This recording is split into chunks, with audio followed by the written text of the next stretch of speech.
Hey guys, welcome back to The Stuff of Legend. My name is D'Lo, and today's bro. This bro is my wife, Shannon. My beautiful, lovely, gorgeous wife, Shannon. And she is going to be today's bro for our bro talk. Today's topic is a very special one for the both of us. And the reason we're doing this one, it's a little bit of a throwback right now. It's Guardians of the Galaxy. And it's one of our favorites because it was our first date. Yeah. We went to see that one the week following the first time we met. Yes, at a wedding. At a wedding. We met at a wedding. So you guys are going to learn a little bit about us today. We connected over knowledge and fandom of comics, movies. We met at a wedding. We got engaged 2.5 months later. Yep. And then we were married 3 months later? Right around 6 months from the time we met to the time we were married. And now we have a kid and a kid on the way. Yes. We are celebrating, at the time of this recording, our 3-year wedding anniversary. We still like it. Yeah, that's right. It's awesome. We're doing this as my anniversary present. I requested that Shannon come on board and talk with us about Guardians of the Galaxy because it's special to us and it's part of our story. It's part of our relationship. Yes. And love Chris Pratt. We both love Parks and Rec. We love Guardians of the Galaxy. We love Chris Pratt as a funny guy. He's a good serious actor, but I think he provided a lot of laughs for us in the dating section of our relationship.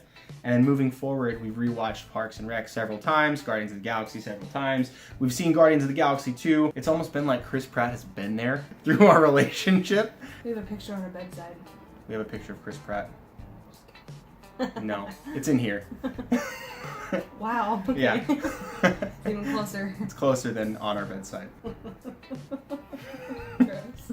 So I'll be asking some questions, and then we'll both take part in answering. She will answer. You told me I could ask the questions. Michael! The first time that you saw Guardians of the Galaxy, can you walk me through that experience? Well, I mean, because it was, okay, so it was his second time seeing Guardians of the Galaxy. Yes. It was our first date, and the whole time, because he was so infatuated with me, he was literally staring at me like this, so imagine you're watching a movie. He was staring at me like this the whole sinking movie. I was kind of watching, and then kind of not, because someone was like breathing down my neck over here, staring at me, and I was like, happened. Obviously there's a good part coming, but it was a good movie, obviously. It was a great movie. I'm quite obsessive about Marvel films, DC films, Star Wars. Just a little bit. Just a little bit. She does, but I think it's just she knows how to turn that off, and I don't really.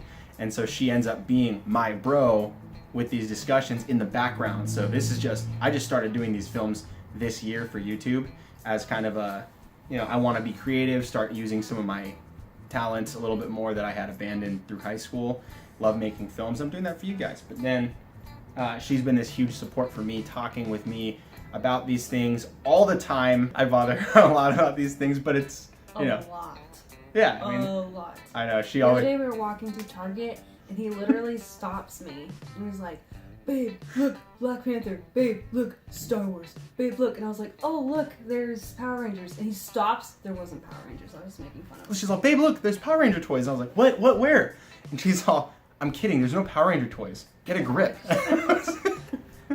Like 2 years ago. Yeah, we have a kid and a kid on the way, so I'm, starting to get back into the toy aisles and look at like, oh, what do I want? You never left. I haven't bought an actual but you toy would take me through that. in a while. The only toy that I buy is the Pop Dolls. Okay, obviously. A lot of them. A lot of them, and not. Just got the Green Ranger right there. That one's fun. Even if you didn't buy the toys, you were still taking me through the aisles. Yes, I got Baby Groot here, Star-Lord here, Rocket Raccoon here. Shannon actually was responsible for this Pop Doll collection / obsession. I regret everything. She won at a Comic-Con a Jabba the Hutt for free. And so we're like, hey, it's cool, it's free, yeah, let's take it, we got it, and we put it on our mantle. Then her sister buys her Wolverine, and then now we have 2 of them. She buys me a Darth Vader, a shiny one. It's up there somewhere, but it's outside of the field of view, you can't see it. Really far from the topic. Getting really far off the topic, but it's a lot of fun. I kind of wasn't too focused because I was like sitting next to this really cute guy, and I'm like trying to impress him and be all like cool and mysterious and oh wow, this movie's awesome and he likes Marvel. Cool, Marvel. Yeah. I was really grateful that I had seen the movie already because it was forcing a split in my soul. It was because I was here with this absolutely beautiful, gorgeous, wonderful woman that I had this magical connection with right away. And immediately, love at first sight. It was like a fairy tale. When we got to the theater, I was grateful because I'd already seen everything. I didn't have to fight my own mind to be like, I want to be here with her, but then wait, I gotta pay attention to the screen. I'm gonna miss something. I'm gonna miss an Easter egg or a cameo. Or I want to catch all the lines and pay attention. It was nice because I then got to pay attention to my now lovely bride, and it worked out fabulously. Fabulous. Yeah. Piece of advice for guys: if you're gonna take a woman to see a movie as a first date, see the movie first, and then take her, buy her ticket, and then you can just casually enjoy the film if you're obsessive like I am. For me, it was a magical second time seeing it, and even the first time, the movie's just so much fun. It's such a blast to. Oh yeah, I love it. We watched it last night again. It was so. We did. We watched it last night just because we love it. It's so good. The comedy's gold. The story's awesome. Characters are fabulous. Effects amazing. It's totally believable. You don't look at anything and just say that's totally fake. You don't think that at all. What did you think about the cast in Guardians of the Galaxy? And then who was your favorite character? Probably, I love Chris Pratt so much just because he's so funny, and I love Amen. I love all the humor that comes with that. But then I love Drax. I love how they gave his species not being able to tell what a metaphor is, and it's really funny and being completely literal. But then I also really love that they chose Zoe Saldana for Gamora. Yeah. Because I'd seen, I don't know if you've seen this actually, but Colombiana, she's like this. I don't remember. Total awesome chick throughout the whole movie. Her parents got murdered in front of her, and then her uncle takes her in. I believe it's her uncle. So that's how you kind of want Gamora, is someone who's serious and super athletic and fit, and they picked the perfect person for that. Oh, I completely agree. Casting was amazing. Yeah. Amazing. Having Chris Pratt be the lead was gold. He lost a ton of weight for that role. Yeah, he did. And he got jacked, and now he's You can tell in Parks and Rec too, because he comes back from the season and they're all, how did you lose all that weight? He's like, I just stopped drinking beer for 3 months. Yeah. And you're like, okay. Yeah, but really he was on the Marvel Get Fit or Die contract. It ended up being that, now he's one of the sexiest men in Hollywood, and he's a superstar now. His career just took off. Jurassic World, Passengers, Magnificent Seven. I was thinking about that movie actually. That was a great movie. I was pleasantly surprised to see Vincent D'Onofrio, the big guy that plays Wilson Fisk in Daredevil. Oh, I hate that guy. I always tell Shannon, she hates the bad guys. She always hates the bad guys, but when an actor can get you to hate them... Because he smashes someone's head in a door. Honestly, that's... Anyone can hate that. Are you kidding me? I'm not the only one. I was so gripped by his performance in that. I absolutely love him now. Favorite character in Guardians of the Galaxy? Star-Lord. Star-Lord, man. I love Star-Lord. Yeah. Just because I don't know... If it wasn't played by Chris Pratt, I don't know if I wouldn't have liked him. Because Chris Pratt totally pulled off 100%. I also really, really, really liked Yondu. Yes, Michael Rooker as Yondu. So funny. He was so funny. I actually got to see him at a WizardCon. We were both there. He's a pretty short dude. He's shorter than me. Well, Chris Pratt's tall. I'm 5'9". I didn't know they stat crap that high. I didn't know they stat crap that high. How tall are you, Private? 5'9", sir. 5'9". I didn't know they stat crap that high. That's from another Vincent D'Onofrio movie, Full Metal Jacket. Yeah, I think my favorite character is probably a toss-up between Star-Lord, Chris Pratt, the main character, and Bradley Cooper's performance as Rocket. Oh, yeah. He was so funny, sassy. That guy's leg. Yeah, I don't need that guy's eye. No, I need it. It's important to me. I think those two probably up in the air for me as best character. What was your favorite scene in the movie? Oh, okay. My favorite scene has always been when Star-Lord puts the headphones on her, and so they're kind of starting to dance, and they're getting really close to kiss, and then he's like, no, You cannot use your public sorcery on me. I love that part. That was such a funny scene when they did that with the music and the headphones. The references to Kevin Bacon. I think that James Gunn's writing and his direction with the movie, it truly put Guardians of the Galaxy on the map. I mean, I'm a huge comic fan, she's a huge comic fan, and neither of us really knew who the Guardians were. If you're not into the cosmic end of Marvel Comics, then you're not really gonna know who they are. I'm really grateful for what James Gunn did with the team because it made it so memorable and so enjoyable, and now everybody loves them. People buy their comics so that they can learn about them, take part in their journeys that are not in the films but in the books, and it's really cool. It really brought that back to life. My favorite scene in the film, I have two scenes in mind that are... Say one. Get one. Okay. My favorite scene has to be when Chris Pratt shows up at Morag, the rainy planet in the opening, and it kind of has that Indiana Jones feel, and he's dancing to the music. They kick off the movie with a really strong tone of fun.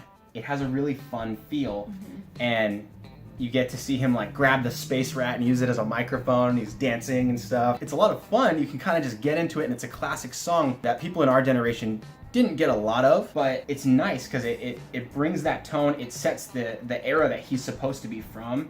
He's taken from his home world, which is Earth. You know, we're called Terrans to the people in the rest of the galaxies. He goes and he finds the orb. You know, he's just scavenging for all this stuff he can eventually sell. He finds the relic. Korath shows up. You know, he's a herald for Ronan the Accuser. He's like, who are you? I'm Star-Lord. Who? He does the whole... So you might have heard of me. Yeah, he calls him a Ninja Turtle, and there's a bunch of fun like jokes that are there. He gets that cool escape, and it kind of feels almost like a Han Solo movie or like this Boba Fett style escape. He's got the rockets attached to his boots, so he can fly. He's got the mask, and he's got his pistols. He's really clever with the way that he fights. You know, he's not invincible, but he's evasive and he's sharp. He shoots and he uses his ability to rocket boost to escape and get out of there. And it's just so funny. Even once he gets back to the ship, there's the girl there, the pink alien, and he's all, hey. I didn't know you were there. She's all, Barit, and he's all, Barit, yeah, hey. I gotta be honest with you, I totally forgot you were there. He forgets she's there, he forgets her name. She's all shooken up from the battle. It's just funny. They set a really strong tone for this film. I love James Gunn now. I love what he did. We've seen, at this point, Guardians 2. That was awesome. Marvel was impressed with him and the success they had with those films. He's going to be taking the Marvel Cinematic Universe cosmic movies from here forward. He's going to kind of be that, almost like a Kevin Feige for those franchises moving forward. I'm really excited about that. But my favorite scene, in a nutshell, is the opening scene. So the Guardians of the Galaxy has a different tone from a lot of the other Marvel films, like the Captain America franchise, the Thor franchise, Iron Man even. It's got a different feel. What's different about that for you? How did that stand out as a movie? Well, I mean, like, the score, for one. Yeah. It was completely different. It wasn't just, like, a bunch of, serious fighting music or anything. Most of it was music that we know, music that we grew up with, that we can start dancing to when we're in the theater. Ever since Guardians came out, I've noticed they started to do that with other Marvel films, like Thor and Ragnarok. Yeah. They did music like that too, and they were making it funny and lighthearted, and oh yeah, it was way different. I love that. I love that Marvel did that, because like when I love DC films too, but when I watch DC, they're always so dark and serious and brooding, and it's not as fun. I like humor. Yeah, and for people that enjoy comedies or romantic comedies, you don't really get that from DC films. It's a different tone. They've made... Or even earlier Marvel films. Right, yeah. Like Captain America. Yeah, Captain America had more of a serious tone. That's one of the reasons why I don't get why people on the internet, like hardcore one-sided fanboys, will say Marvel's just happy, it's for kids, and then DC's for grown-ups because it's dark and all that stuff. And it's like, there's an element of truth there. But I would argue that anybody who has that opinion probably hasn't seen The Winter Soldier. Yeah. They probably haven't seen Civil War. Yeah, Civil War was very serious. They probably didn't see a lot of Iron Man 3. I mean, it wasn't, the greatest film, but it was a little bit darker. It wasn't all giggles and smiles. There's movies out there that were darker. In the Marvel Universe, they weren't so silly. They had jokes, but so do the DC films. You know, it's not like the DC films don't have jokes. It's just a darker tone, darker lighting, different camera styles.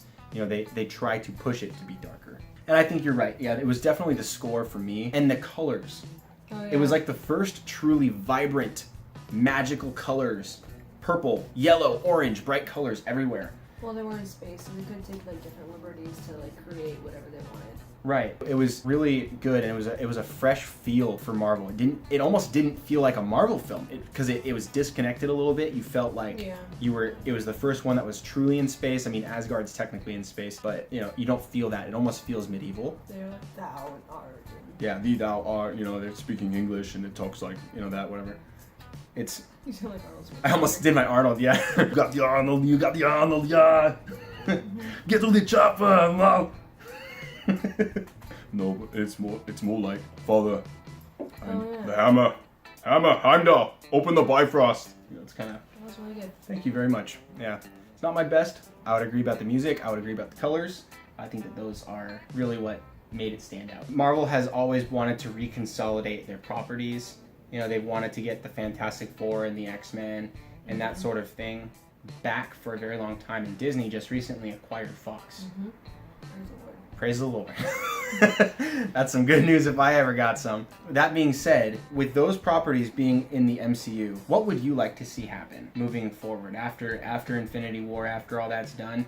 They get, you know, the rights to the Fantastic Four, Silver Surfer, Namor, Galactus, X-Men. If you could have like a dream movie, big or small, what would it be? I really do like the Avengers, I do. But growing up, my comic collection is X-Men. I have like 400 X-Men comic books. And so I would love to see like X-Men collaborate with the Fantastic Four, but more focusing towards the X-Men story. I mean, we don't need to go back over everything we already have. I mean, it's already like, but I would love to see them collaborate with other superhero groups, you know? Yeah. Kind of like what the Avengers is doing right now. They're bringing like other people into with them. For instance, the Guardians of the Galaxy with the Avengers. Right. So that's pretty cool. But I would love for the X-Men to be involved in something like that too. Mm-hmm. And I'm kind of over Fantastic Four, honestly. I don't think anyone can do a good job anymore. You lost all hope? Yeah, seriously. Thanks, Fox. Yeah. Thank you a lot for shattering the hope of my wife for Fantastic Four. It's ruined. I agree. I want to see Fantastic Four. I want to see the X-Men. I want to see Namor. I want to see the Silver Surfer and Galactus done right. I don't know if I would do this with the X-Men, but I would for the Fantastic Four, Silver Surfer, Galactus. I would give that straight over to James Gunn. Let him deal with that because he knows how to represent a time period in the past. All that time period, all the music and stuff that was from the 60s and 70s. They pulled it right out of the 60s and 70s and the TV shows he was referencing and the movies and that kind of thing. He knows how to take that and bring that to life even in a modern era. That would be a really good story for the Fantastic Four, who were supposed to be a family in the 60s, a classic style family. You'd have to explain somehow how the Fantastic Four has not been present for all of the MCU. I think everyone just knows that Fox. Everyone pretty much knows, but I think they would want to try to explain what happened, why they didn't get involved. When the Chitauri attacked New York with Loki. Or Thanos also. Or Thanos, you know, the whole, why weren't they there? Well, I saw this theory online. This is not my theory. This is something that somebody else was pitching as a movie pitch for the Fantastic Four to rejoin the MCU. It was Movie Bob. In Bob We Trust. His channel's awesome. Go check him out. But it was basically, he was saying maybe they are a family from the 60s. They went up in a shuttle, and in the cosmic storm, it pulls them out of time, and they get lost. And then after Infinity War, this shuttle, maybe an end credit or something like that, a shuttle jumps out of this wormhole in space and crash lands. But out of that, you see a giant rocky fist bust open the top of the ship, and it's the Fantastic Four. And they're alive, but they were trapped in time. And then they come out and they are a family from the 60s with, you know, traditional haircuts, traditional relationships with each other, you know, gee golly, and all this, you know, like whatever, however you want to pitch that. But then maybe he's the buyer for the tower, the Avengers Tower. Maybe that happened. They're getting reacclimated into the Marvel Cinematic Universe. It doesn't matter to me how they do that, but to close that gap. I think that would be something cool. I think you should give that to James Gunn because he can do cosmic Marvel. He can do outer space. He can do a previous time picture. Yeah, he can do anything. Dude's a legend. I love that guy. Yeah, and that would be a lot of fun. You would like to see the X-Men come to life, yes. Crossover with some other teams. All in all, the Guardians of the Galaxy has been a very special movie for the both of us. It was there from the beginning. It's still going on. It's something that we still love and we talk about. We watch every so often. And I think about it a lot, and it takes me back every time I see a poster for Guardians of the Galaxy or a post on social media. It takes me back to when I had my first date with my wife, and that's something that's always special and always be special. I love you, baby. I love you, Jay. And she's always here with me in the background, making all of this possible, supporting me in the wee hours of the night. The wee hours of the night through my editing and the whole process that it takes to get these scripts together, to plan the movies that I'm going to be discussing, to get all of it compiled and uploaded and tagged and all that stuff. It's all a process, but it's a lot of fun, and she's been my biggest support. I really, truly couldn't do this without you. Oh, I love you, Kelly. I love you too, baby. That being said, thank you guys so much for watching. Let me know in the comments if there was anything about the Guardians of the Galaxy that stood out to you that was special. If you liked the Guardians of the Galaxy 2, let me know what about that you did like or what you did not like. Also, yeah, if you didn't like it, there's obviously something wrong with you. Yeah. You should check yourself before you wreck yourself. Who do you think should be responsible for the future of the Fantastic Four? Should it be James Gunn or a different director? Who should take those projects? Should it cross over with the X-Men? Who is your favorite character in Guardians of the Galaxy? What was your favorite part? Is there somebody that was in Guardians that you would like to see come back or even get their own movie in the future? What do you think is going to happen in Guardians of the Galaxy 3? Is James Gunn going to explore the Nova Corps? What will Disney do about the Fantastic Four and the Silver Surfer? Absolutely nothing. Absolutely nothing. Thank you guys so much for watching another episode of The Stuff of Legend. This was another segment of Bro Talk. Bro Talk. Bro Talk. Yeah. Yeah. That was nice. If you liked this video, give it a thumbs up. If you loved it, share it with those you love. That was cute. Be sure to subscribe for more, and be sure to hit the notification bell to make sure that you're always alerted whenever I upload my next video. Again, thank you guys so much for watching. This has been another episode of Bro Talk on The Stuff.